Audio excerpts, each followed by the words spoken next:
आज की क्लास हमारी कंजक्शन की होगी और कंजक्शन के अंदर सबऑर्डिनेटिंग कंजक्शन की होगी और सबऑर्डिनेटिंग कंजक्शन में कंजक्शन ऑफ कंडीशन होंगे। ठीक, तो ये हमारे चार कंजक्शन है, if, S if, unless, provided या प्रोवाइडेड डेट। ठीक, ये चार सबऑर्डिनेटिंग कंजक्शन है, तो इनकी स्टडी हम आज करेंगे। और इस प्रकार की कंजक्शन की क्लास मेरे यूट्यूब चैनल पर और भी है, तो वो भी आप देख सकते हैं। आपकी इंग्लिश बहुत ही मजबूत हो जाएगी। ठीक, तो आज का वीडियो हम शुरू करते हैं। इफ का हिंदी अर्थ होता है यदि। अब यहाँ पर एक सेंटेंस में एक कंडीशन होगी। यहाँ पर ये सेंटेंस है, ही विल डिसमिस यू। ठीक, वो तुम्हें डिसमिस कर देगा। यू आर लेट अगेन, तुम अगर और लेट होते हो तो ही, फिर देरी करते हो तो। ठीक, तो अब हम इन सेंटेंस को जोड़ेंगे। तो पहले ये वाला सेंटेंस लिखेंगे, ही विल डिसमिस यू। ठीक, अब सीधा से यहाँ पर लिख दो, इफ यू आर लेट आगे, ही विल डिसमिस यू, वो तुम्हें डिसमिस कर देगा। इफ, यदि, यू आर लेट अगेन, यदि तुम फिर लेट हुए तो, यदि तुम फिर लेट हुए तो। फिर ये एक दूसरा सेंटेंस है, you go I shall stay at home. ठीक, यहाँ पर भी देखो कभी कभार क्या होता है कि इफ आगे लग जाता है, कभी कभार इफ पीछे भी लगता है, मतलब बीच में भी लगता है। ठीक, तो यहाँ पर इफ यू गो, तुम जाते हो, आई सेल स्टे एट होम, मैं घर पर रुकूंगा। ठीक, तो यहाँ पर अगर ये सेंटेंस रहते, इफ कर लेंगे, if you go, if you go. अब यहाँ पर काम आएगा। देखो अगर कभी इफ बीच में आए तो काम नहीं आएगा, और इफ अगर आ गया तो यहाँ पर काम आएगा। ठीक, यहाँ पर लिखेंगे, आई सेल स्टे एट होम। ठीक, इफ यू गो, यदि तुम जाते हो तो, आई सेल स्टे एट होम, मैं घर पर रहूंगा या मैं घर पर रुकूंगा। ठीक, देखते नेक्स्ट का हिंदी अर्थ होता है जब तक। अब यहाँ पर भी एक सेंटेंस में एक कंडीशन होगी। ठीक, जैसे सी कैन नॉट बी पार्डन। ठीक, उसको माफ नहीं किया जा सकता, ये वाला सेंटेंस का हिंदी अर्थ। अब दूसरा, सी कन्फेस हर फॉल्ट, वो अपनी गलती स्वीकार करती है, वो अपनी गलती स्वीकार करती है। देखो अब दोनों का अलग अलग अर्थ सही नहीं निकलता, तो हम इसको ये अनलेस लगाकर इसके सेंटेंस को हम पूरा करेंगे, मतलब अर्थ पूरा करेंगे। तो she can not be pardon. ठीक, अब लगाएंगे अनलेस, अनलेस, फिर यही वाला लिखेंगे, सी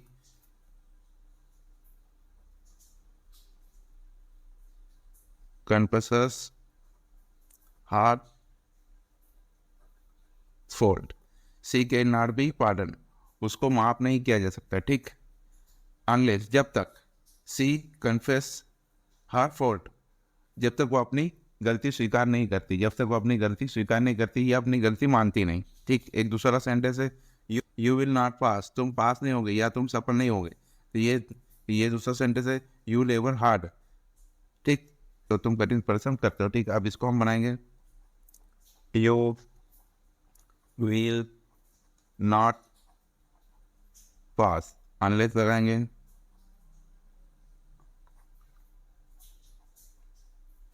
अनलेस यू लेबर हार्ड। ठीक, यू विल नॉट पास, ठीक, तुम सफल नहीं होंगे, अनलेस, जब तक, यू लेबर हार्ड, जब तक तुम कठिन परिश्रम नहीं करते, जब तक तुम कठिन परिश्रम नहीं करते। देखो ये जो अनलेस है ना, ये नेगेटिव सेंस देता है कि यहाँ पर नहीं तो मतलब नॉट तो नहीं है, बल्कि ये लग जाता है यहाँ पर, इस वाले सेंटेंस में नेगेटिव सेंस आएगा, यहाँ पर भी नेगेटिव सेंस ही आया। ठीक, देखते हैं एस इफ, मानो, एस इफ मानो। देखो ये कल्पना करने वाला सेंटेंस है कि मानो वो ऐसी हो, मानो वो जैसी हो। ठीक, तो एस इफ मानो। ठीक, जैसे मोहन बिहेव्स। ठीक, ही वॉज मैड, वह पागल था। ठीक, अब हम इन दोनों को सेंटेंस बनाएंगे। ठीक, देखो यहाँ पर हम सेंटेंस बनाएंगे तो थोड़े इस वाले सेंटेंस में थोड़ा चेंज होगा। ठीक, देखते हैं यहाँ पर, मोहन बिहेव्स, अब यहाँ पर लिखेंगे एसिफ। ठीक, अब हम लिखेंगे ही। देखो यहाँ ये ही लिखा है मोहन के लिए। ठीक, अब जब यहाँ पर हम जब एसिफ से कोई सेंटेंस कंबाइन होता है ना, तो ये कल्पना की जाती है। ठीक, तो यहाँ पर ये जो वर्ब है, यहाँ पर प्लूरल वर्ब आएगी, ये सिंगुलर वर्ब थी, बल्कि यहाँ सिंगुलर सब्जेक्ट होने के बावजूद भी प्लूरल वर्ब आते हैं, आप लिखेंगे वर्ब में, ठीक। मॉन बियोस, ठीक, मॉन बियोस, ठीक। मॉन बर्ताव करता है, मान मौन बर्ताव करता है, ए सिर्फ मानो, ही वर मेड मानो वो पागल हो, ठीक। एक दूसरा से ही स्पोक वो बोलता है, ही न्यूज एवरीथिंग वो सब कुछ जानता है, ठीक। अब इसको हम जोड़ेंगे तो लिखेंगे ही स्पोक एस इफ, ठीक। अब यहाँ पर न्यू एवरीथिंग, ठीक। He spoke S if he new everything. देखो यहाँ पर कोई वर्ब नहीं थी, ठीक। यहाँ को ये यहाँ पर कोई हेल्पिंग वर्ब नहीं थी, यहाँ पर सीधे मेन वर्ब का सेकंड फॉर्म आया था, ठीक। इसलिए यहाँ पर प्लूरल और सिंगुलर का कोई पढ़ना नहीं है, तो यहाँ पर सेंटेंस ही स्पोक्स, ठीक, वह कहता है या वो बोलता है, ठीक। एस इफ मानो, ही न्यू एवरीथिंग मानो वह सब कुछ जानता है, मानो कि वो सब कुछ जानता है, ठीक। देखते नेक्स्ट। आओ या प्रोवाइडेड डेट लगाओ, कोई बात नहीं, इसका हिंदी अर्थ होगा बशर्ते की, दो में से कोई भी यूज कर सकते, प्रोवाइडेड या प्रोवाइडेड डेट, ठीक। सेंस एक ही रहेगा, ठीक। इसका हिंदी अर्थ होगा बशर्ते की। यहाँ पर जैसे आई विल ट्रस्ट यू, मैं तुम पर विश्वास करूंगा, यू टेल द ट्रूथ, तुम मुझे सत्य बताओ, तुम मुझे सत्य बताओ, ठीक। अब यहाँ पर हम इसको लिखेंगे आई विल ट्रस्ट यू। अब ये लिख दो या ये लिख दो, हम एक बार ये लिखते हैं प्रोवाइडेड, प्रोवाइडेड, ठीक। अब ये वाला लिखेंगे you tell the truth, I will trust you, मैं तुम पर विश्वास करूंगा, प्रोवाइडेड बशर्ते कि यू टेल द ट्रूथ, तुम मुझे सत्य बताओ या तुम मुझे सत्य जानकारी दो, ठीक। यहाँ पर सेंटेंस दूसरा, I will accept the job offer, दूसरा द सैलरी इज नेगोशिएबल, ठीक। I will accept the job offer, ठीक।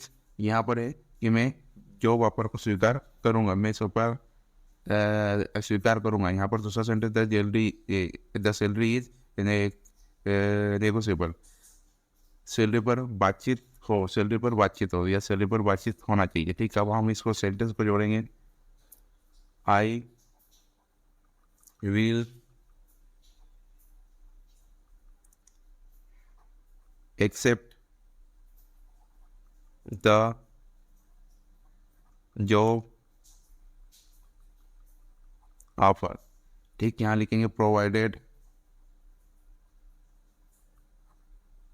प्रोवाइडेड, यहाँ पर डेट लिख लेते क्योंकि एक हमने बनाया, इसे प्रोवाइडेड से दूसरा बनाते प्रोवाइडेड डेट, प्रोवाइडेड डेट।